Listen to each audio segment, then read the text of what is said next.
Assalamualaikum warahmatullahi wabarakatuh. Saya Fazira Sarya Putri dengan NIM 21102040406 kelas 3A Tadris Biologi.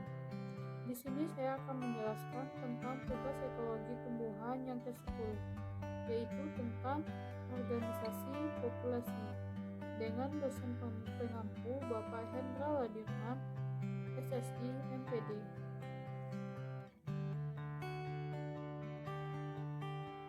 Dengan subbabnya sebagai berikut. Yang pertama, penyebaran populasi. Yang kedua, tipe interaksi negatif, yaitu ada persaingan atau kompetisi, isolasi, dan teritorialitas. Yang ketiga, tipe interaksi positif, yaitu ada komensalisme dan mutualisme. Baiklah, di sini saya akan menjelaskan tentang subbab yang pertama terlebih dahulu, yaitu tentang penyebaran populasi. Apa itu penyebaran populasi? Penyebaran populasi merupakan pergerakan individu ke dalam atau keluar dari populasi. Penyebaran populasi berperan penting dalam penyebaran secara geografi dari tumbuhan, hewan atau manusia ke suatu daerah di mana mereka belum menempatinya.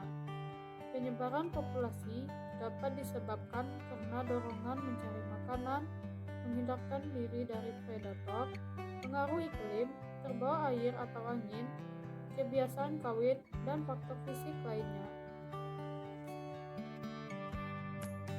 Kita masuk ke subbab yang kedua tentang tipe interaksi negatif. Di sini ada persaingan atau kompetisi, isolasi, dan teritorialitas. Saya akan menjelaskan tentang materi tersebut. Baiklah, saya akan menjelaskan tentang persaingan atau kompetisi terlebih dahulu. Apa itu persaingan atau kompetisi? Kompetisi adalah suatu interaksi antara dua atau juga lebih spesies yang satu sama lainnya saling menghalangi. Kompetisi tersebut dapat terjadi disebabkan karena pada tiap spesies mempunyai kebutuhan yang sama, yang pada tiap spesiesnya itu bersaing di dalam memperebutkan sesuatu yang diperlukan di dalam hidupnya, seperti ruang atau tempat, makanan, sinar matahari, udara, air, serta juga pasangan kawin. Persaingan itu berdampak pada spesies yang kalah dan akan mati, tersingkir, atau juga yang akan berpindah ke tempat lain. Kompetisi atau persaingan tersebut dibedakan menjadi dua macam, antara lain sebagai berikut. Yang pertama ada kompetisi intraspesifik. Kompetisi intraspesifik yaitu suatu persaingan yang terjadi di antara organisme atau juga individu yang mempunyai spesies yang sama. Contoh dari kompetisi intraspesifik ialah ular kobra dengan ular kobra yang lain saling berkelahi untuk memperebutkan tempat atau wilayahnya. Yang kedua, ada kompetisi interspesifik. Kompetisi interspesifik adalah suatu persaingan yang terjadi di antara organisme atau juga individu yang berbeda spesies. Contoh dari kompetisi interspesifik adalah tanaman jagung serta juga rumput yang sama tumbuh di ladang. Baiklah, selanjutnya saya akan menjelaskan tentang isolasi dan teritorialitas. Apa itu isolasi dan teritorialitas? Isolasi yaitu pengucilan individu anggota populasi oleh yang lainnya dalam suatu populasi. Isolasi terjadi karena adanya persaingan antara individu-individu yang berbeda jenis terhadap sumber daya alam yang persediaannya sedikit. Adanya isolasi tersebut akan menyebabkan individu atau kelompok jenis masing-masing akan membatasi kegiatan mereka pada suatu daerah tertentu dan berusaha ingin mempertahankan daerah tersebut yang dinamakan sebagai teritorialitas. Sedangkan wilayah atau daerah yang dipertahankan oleh individu-individu tersebut merupakan daerah teritori yang dapat merupakan seluruh atau sebagian dari daerah tempat organisme hidup secara normal. Selanjutnya saya akan menjelaskan tentang subbab yang terakhir, yaitu tentang tipe interaksi positif. Terdiri dari komensalisme dan mutualisme. Saya akan menjelaskan tentang komensalisme terlebih dahulu. Apa itu komensalisme?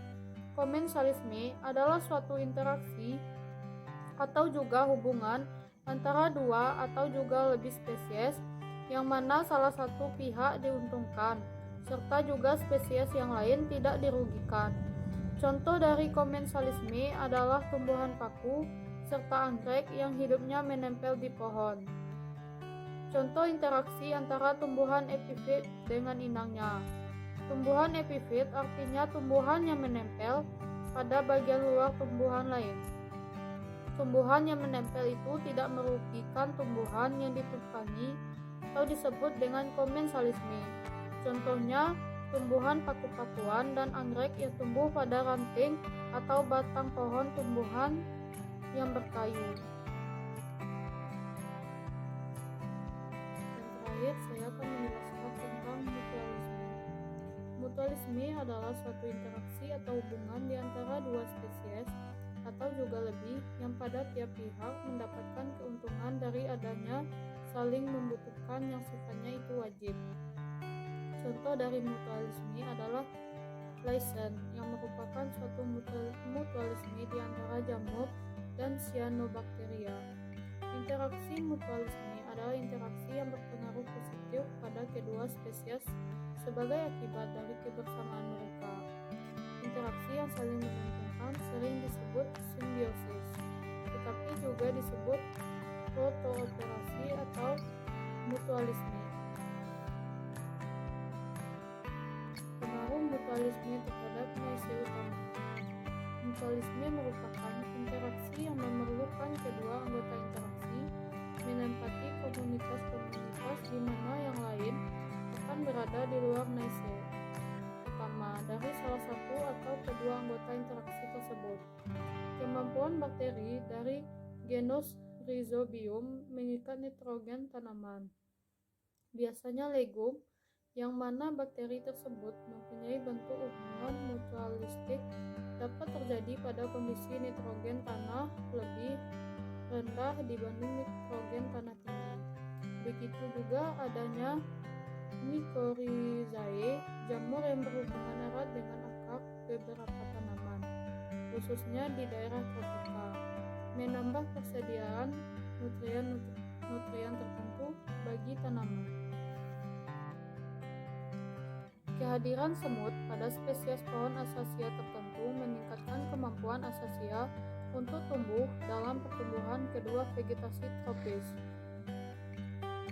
Tanpa semut-semut tersebut, laju pertumbuhan asasia biasanya lebih rendah dan kemungkinan tidak akan mampu berkompetensi dengan komponen-komponen lain dari vegetasi menjadi lebih tinggi. Semut-semut tersebut mengurangi herbivori pada asasia dan juga menurunkan densitas vegetasi di dekatnya. Pengaruh sekunder dari penurunana densitas vegetasi adalah bahwa semut-semut sering membersihkan daerah kosong di sekitar asasia, yang kemungkinan mengurangi kerusakan tanaman oleh api. Asasia ini biasa tumbuh pada daerah yang dimana api selama musim kemarau dapat menghancurkannya. Adanya semut pada pohon asasia sangat mirip dengan produksi bahan-bahan kimia allelopatik oleh tanaman spesies lain. Bahan-bahan kimia ini dapat mengurangi laju pertumbuhan spesies tanaman lain yang ada di dekatnya. Sekian penjelasan dari saya tentang materi organisasi populasi. Jika terdapat kekurangan dan kesalahan, saya mohon maaf. Wassalamualaikum warahmatullahi wabarakatuh.